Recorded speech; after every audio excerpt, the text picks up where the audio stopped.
মনে করছি দেশের মধ্যে একটা শান্তি শৃঙ্খলা ফিরে এসেছে। তাহলে এই শান্তি শৃঙ্খলাগুলো যদি আমরা বজায় রাখতে চাই, এখন রাস্তাঘাটে আমরা দেখছি কোনো পুলিশ বাহিনী নেই। যারা দেশকে লুটপাট থেকে রক্ষা করবে, যারা মানুষদেরকে সুশৃঙ্খলভাবে চালাবে, এরকম কোনো আইন বাহিনী নেই, আইন শৃঙ্খলা নেই। সেই দায়িত্বগুলো পালন করছে দেশের বিভিন্ন শিক্ষার্থীরা। যতদিন পর্যন্ত না দেশের মধ্যে সুশৃঙ্খল ফিরে আসছে, ততদিন পর্যন্ত তাদেরকে আমাদের প্রয়োজন হবে। কেননা একটা দেশ চালানোর জন্য বিভিন্ন সময় বিভিন্ন দিক প্রয়োগ করতে হয়। সেই দিক থেকে এক নাম্বার যে দিকটা আমি দেখছি সেটা হচ্ছে আমাদের ট্রাফিক সিগন্যাল যে ব্যবস্থাটা রয়েছে, সেটা যদি বিশৃঙ্খল হয়, সঠিকভাবে আমরা বাসস্থানে ফিরতে পারবো না।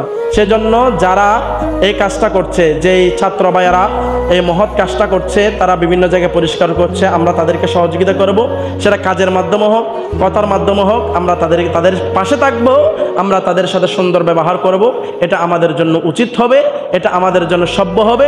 ইনশাআল্লাহ আমরা সদা সর্বদাই দেশের উন্নতি করব, আমরা দেশের পক্ষে থাকব, আমরা হকের পক্ষে থাকব।